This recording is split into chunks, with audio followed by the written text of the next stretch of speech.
Why do some people appear to be defying the aging process? What makes the difference? Appearance? Money? Health? The key ingredient is attitude wrapped around a zest for life. They follow their passions and look forward proactively to what comes next, and it shows. Hi, I'm Shelley Forrester. Welcome to Ageless, the show dedicated to the idea that when it comes to aging, attitude is more important than the number of candles on your cake. My guest today is the very fabulous Vicki Cobb, who has written over 90 books for children, all nonfiction, all science-related, and still writing. Vicki, welcome to the show. Thank you, Shelley. Very happy to be here. Great you're here. Thank you. So I'd like to start with some ageless vitals, which I'll describe in a second, then talk about your writing, all of the things that you're doing. And then I want to spend the last 10 minutes, it's a 30-minute show, spend the last 10 minutes talking about you, how you feel about aging, and I would like to wrap up with some tips for our viewers, because when they hear how old you are and everything you're up to, they're going to be very impressed. Okay, so ageless vitals. I already asked your permission off camera, so how young are you? I'm 76. I was 76 in August, born in 1938. Happy birthday, 76. Thank you. And how old do you think you look? I don't really know. I don't feel like I'm frightening myself when I look in the mirror. So I think I look okay. Okay, so you had said to me earlier that there are two ages, Oh, right? Yes. So and what are those two ages? This is a friend of mine. I'm quoting a friend of mine. They're two stages in life: youth and you look good. Yes, youth and you look good. And when do we switch? I think they may overlap a little bit, but because you can be young and not look so good too. Well, that's true, but you do look good. Thank you. And so how old do you feel? My whole career has been shaped by the fact I've never really gotten any older than 11. And that's when I talk to kids, I tell them that's how old I am. But, I'm just starting to notice things. I'm fairly athletic. I still ski and I still play tennis, but not the way I used to. What does that mean, not the way you used to? I'm slowing down. I play doubles now. I don't try and play singles. And with skiing, I get my runs in and I stop. I don't need to ski till 4 o'clock in the afternoon and close the lift. Okay. And so one of my questions is how old do you act? So is 11 the answer? In many ways. Okay. What does it mean to be 11? Well, from the generation, it was very important about the generation I was born into, because when I was a little girl, I thought that men were smarter than women. I thought they were like two separate species, men and women, and that I knew I was smart, but I didn't think anybody would ever be interested in anything I have to say. So, but at that time, because of the school that I went to as a child, which was very empowering, I was 11. I was the most powerful I ever was. And so when I found my vocation, I'm recreating 6th grade for myself in perpetuity because I liked it. Because after that, society told me my proper role in life was wife and mother, and that was, if I didn't achieve that, I might as well, fold up my tent. So you've achieved that. I achieved that. And then some. Right, but I did that very young. There was a switching of the gears, and I remember, this is some of the history, I was a mother by the time I was 25, and I remember that first year with my son. This is it? I don't have to do another thing with the rest of my life. And it was not what I wanted. It was like, well, I'm going to have to rethink this. And so you did. And so, well, fortunately, my first husband was a graduate student, and he wasn't making a lot of money, so we needed money. I had to do something to earn money, and all I was looking for initially was to find something interesting to do, because I found being a homemaker and mother exceedingly tedious and boring. And so what were you looking to do? Anything where it used my brain. Okay, and so what did you find to do? Well, I was a teacher, so What did you teach? I taught science. Okay, you were a science teacher. But, And where did you go to college? well, I started college at the University of Wisconsin going from 10th grade right into college. It was an experiment. My whole life's an experiment. So I was very adventuresome. There was a test. They said, we want to see if this is going to work.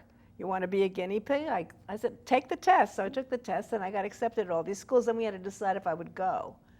But then I wanted to go.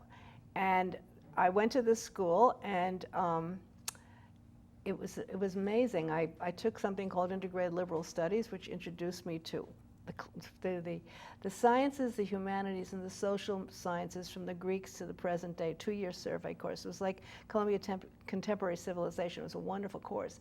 And then from that, I transferred because I found a guy to marry. Now, I didn't marry him, though. Oh. but it was enough to get me to transfer, and everybody was so confused about my academic history that I went to Barnard College. That's where I got my bachelor's degree. Okay. Now, I want to ask you about where you went to school prior to college, because that had a big effect on Yes, who it you did. were and what you do too, right? Right. I went to, my mother was first generation planned motherhood, and she read books, and she decided I needed to have a certain kind of education, and so she discovered private progressive education. So I went to the Little Red Schoolhouse in Greenwich Village, and that was transformative because everything was experiential. When we studied colonial America, we made candles, we made soap. When we studied the Indians, we went hunting for arrowheads in Inwood Park. Everything was experience. We studied Mexico, I had my first taco. In those days you couldn't get tacos. Where did you get a taco? There was a Mexican restaurant in the village that we went to. So that had a very profound effect on me. And in 6th grade, my teacher challenged me. His name was Louis Sarlin. He was an amazing teacher. And in his class, I learned I could write poetry. And how old were you? I was 11 when I started. Do you remember your first poem? Well, I remember a poem. It was a poem. This is a poem. It's called A Boring Day. It goes like this. On a dreary, gray, cloudy day, there's nothing for me to do or play. Why don't you dance, my mother says, or cook a meal, or make the beds, or read a book, or play with Ellie. That was my sister. And if you're hungry, eat bread and jelly. Play the piano or fuss with your hair. Don't just sit around and stare. I can name hundreds of things you can do. I know that, I say, but I don't want to. And this you wrote when you were about 11. I was 11. You were 11. Right. Fantastic. I wrote a lot of poems then. And so you've written 90 books, and you're still writing. Oh, yes. So let's help the viewers out. So on screen, it says you're the president of inkthinktank.com. So Right. that's sort of current, and then I want to go back. But what is Ink Think Tank? Ink Think Tank first of all, Ink stands for Interesting Nonfiction for Kids. Ink Think Tank is an organization of about 30 of America's top children's nonfiction authors.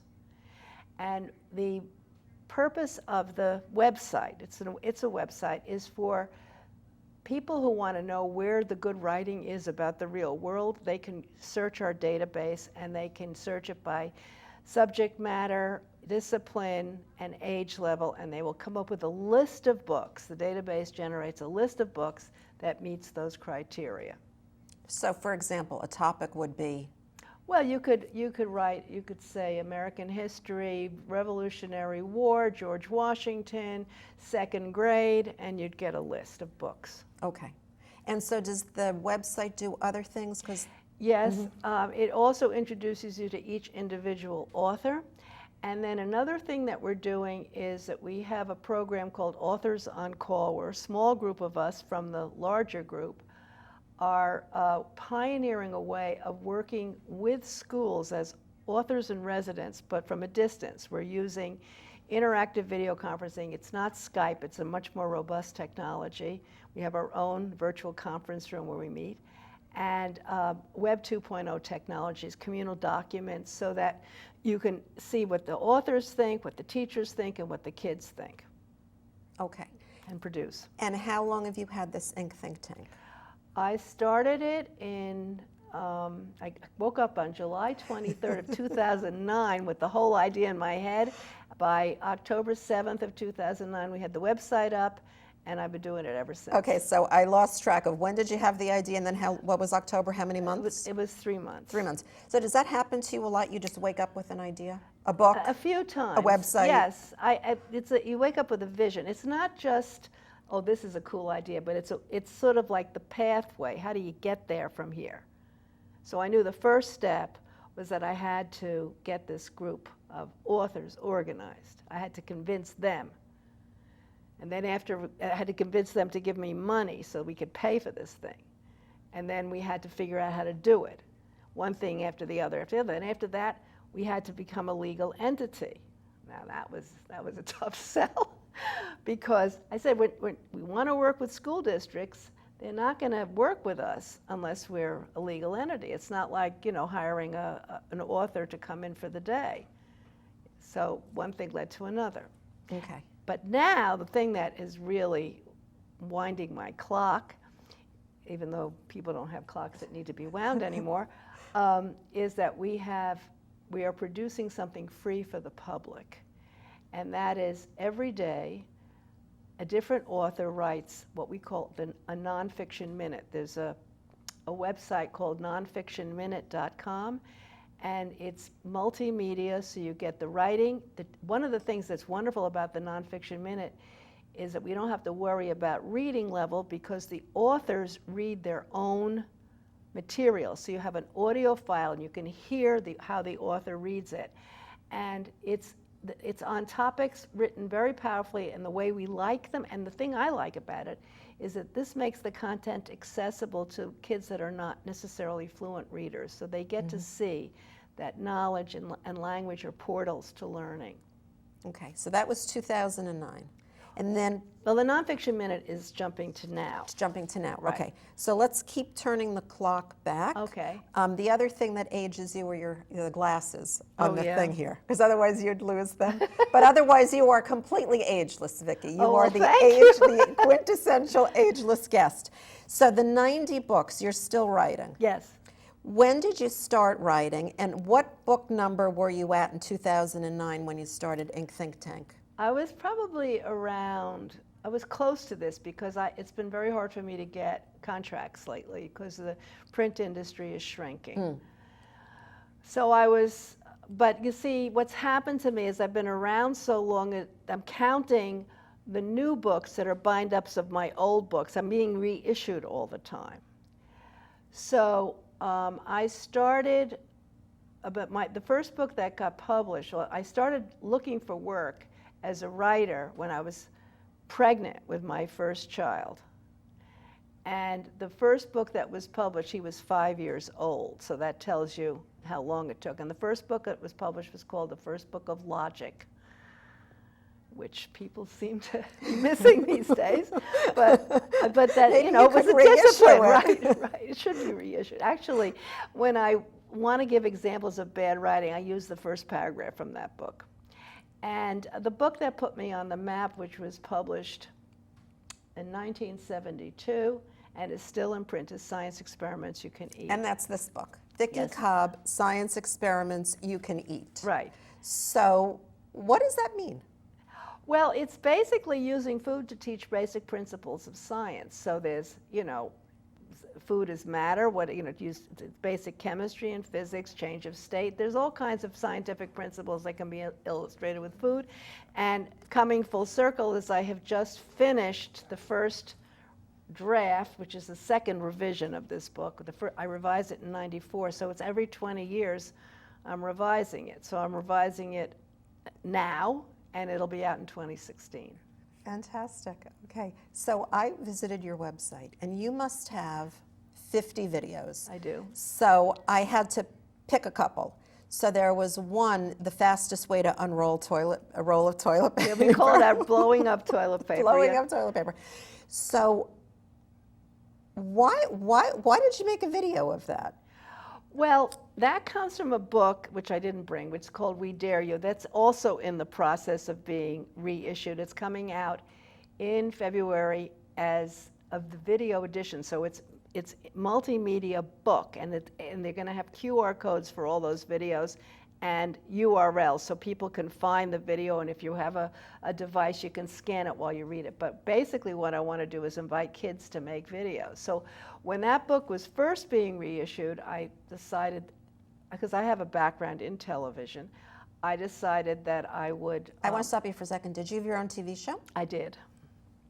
Was it about science? It was. It was called The Science Game. It was one of the first 3 shows ever syndicated nationally on cable television. It was when the nation was being wired in the early 70s for cable television. We were going to have television in abundance, according to the guy that I worked for, a teleprompter. And it was syndicated in 100 markets by those big, fat 3/4-inch cassettes that they sent around. But, and then I worked in network television briefly. When my first marriage ended, I worked at Good Morning America as a writer, so one of the original staff writers.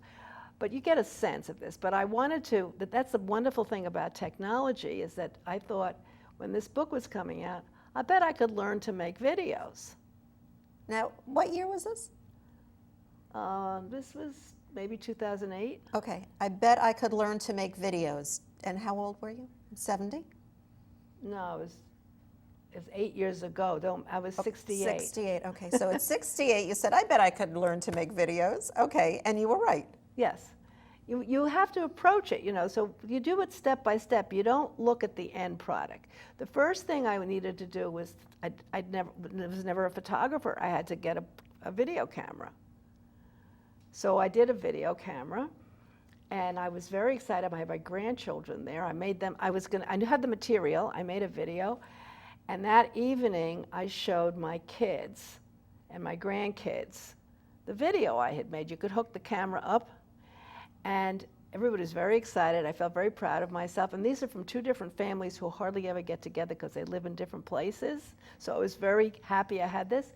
And when the next time I used the camera, I had rewound it was a tape one.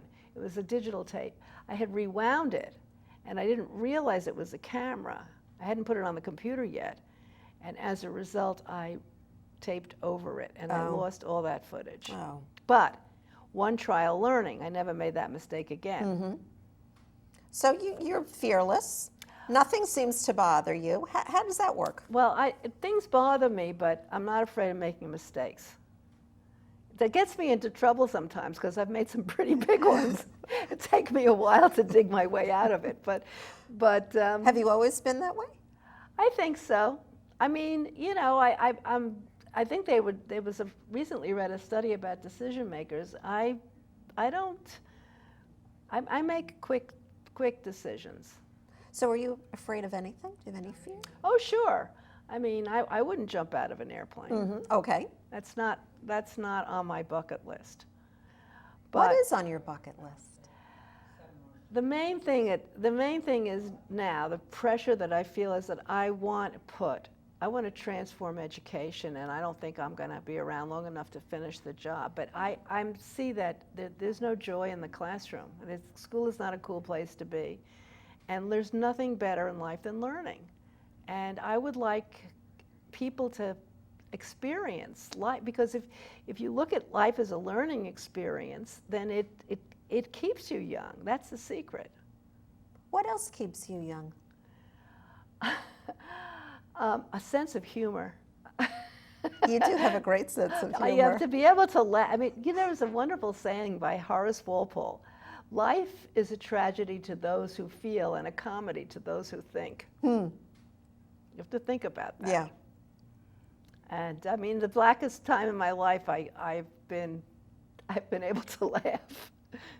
I can't believe it's happening to me. This wasn't the life I thought I was going to have, that kind of thing. Yeah. So you've always been that way? I think so. I don't think you change. I think that what happens as you get older is that you become more of the person that you are, and it now works for you. Sometimes when you're younger, you can be a certain way and it doesn't work.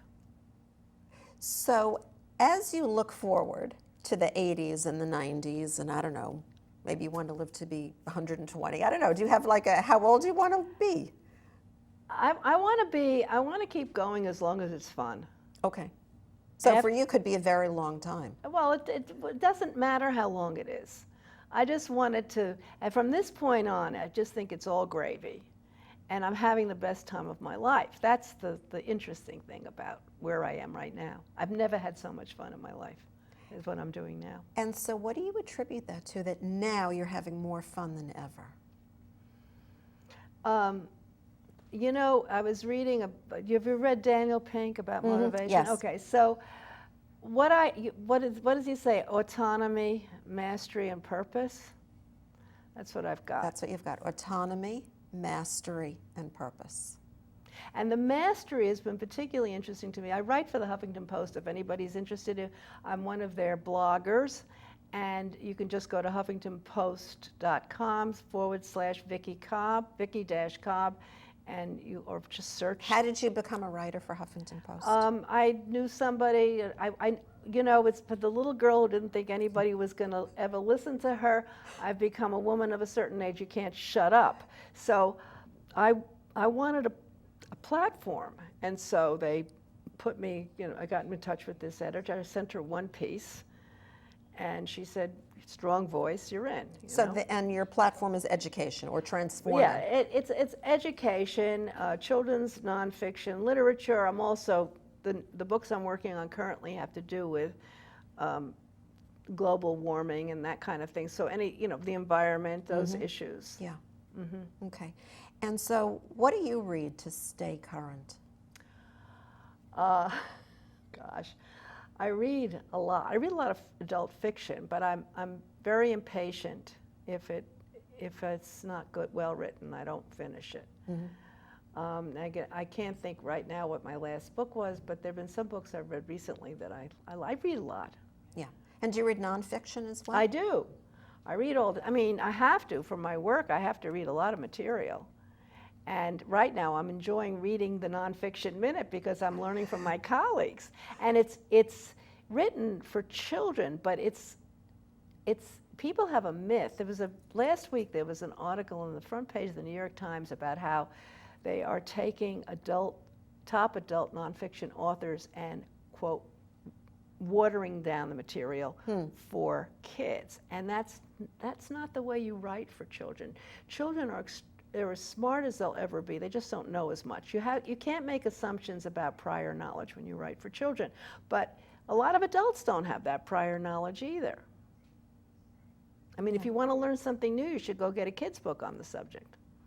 That's interesting. The best way of learning. So what's something that you don't know about or haven't done yet that you're looking forward to learning or doing? Well, my next book, whatever that is. I mean, I've researched it, and I'm going to start digging into it and start writing it. But what happened was I had a contract, and then this is what's happening in publishing. I went on a trip to Holland to research it. I got back from Holland last March. My editor was fired, and then the company canceled 122 book contracts. So now I've got these orphans, one of which is written and one of them is ready to be written, and I have to find a new home for that. For them. So as you look forward, because I know you have a crystal ball, I ask everybody to look into theirs, but I know you have one. What's life going to be like in your 80s? What are you going to be doing? Know. I just want to keep going. I'm not afraid because life is a series of adjustments. So if something comes up, I mean, I'm very fortunate that I'm very healthy, and that is extremely important. And I watch it. I don't take stuff for granted, which, by the way, is something you think about when you travel. Because I went to Africa and came back with hepatitis A. This was 20 years ago. So how do you stay healthy? I watch what I eat, I exercise, I don't get stressed out. I don't, you know. Do you do yoga or meditate, or you just naturally don't get stressed out? I've tried, there was a period that I did do meditation, but one of the things about being a writer, I live with myself. I'm talking to myself all day long. And you can't help but get to know yourself really well. And so I'm tuned in, and I know what I wanted. What was it? I saw this guy on television the other day. He's 92 years old, and he said, well, what's the secret of having a great life? He says, do what you want. So I do what I want. So you do what you want. Okay. Do you sleep through the night? I do. I don't sleep as long as I would like to, but I do sleep. I sleep well. I don't have a problem with that. Okay. And so what are a couple of like nutritional things that you do? I eat fresh food that somebody else has prepared usually. Like your husband or what? You Well, go to Whole sometimes Foods? he does it. He will prepare food. He likes to grill. That's why I wrote Science Experiments You Can Eat. I used to do a lot of cooking. I had a family. But as I get older, I now would get a meal together. I mean, that's not cooking. Right. You know. I call it plating. Plating. Oh, that's a good way of looking at it. I like that. So that's what you do. Yeah. But it's mostly fresh. Mostly fresh. I mean, we have to stop with the processed foods. I mean, in revising Science Experiments You Can Eat, I read Michael Moss's book, Salt, Sugar, Fat. It's terrifying. Yeah. Terrifying. So now in our last minute or so, give our viewers some tips. You're innovative, you're creative, you're fearless, you look fantastic because you're at that age. You don't just look good, you look fantastic. So give us some tips. How do we be more like you? I think you have to do what you want. You know, you have to think about, what do I want? You want purpose in your life. You want to be productive. You want to be engaged. So find things. I mean, you know, one thing I do, for example, for meditation is I knit. I like knitting. Knitting, relax. I play the piano. I mean, you need a lot of stuff, and not be afraid to do something new. You know, is the stuff somehow all connected? So it helps you with your purpose, or are they disparate things that somehow bring you to a new place? I think one of the things that's crucial to renewing yourself is to disconnect and to be comfortable, to be in your own skin. I think that's crucial. You have to be able to be who you are, and you have to like the person that you are. Well, you are a beautiful person, and I like you very much. Thank you you so as much always. for being on the Shelley, show. I was very happy to do it. Thank you. Don't go away. I'm Shelley Forrester. You've been watching Ageless and the fabulous Ageless Vicki Cobb. Have a great week, and we'll see you next time.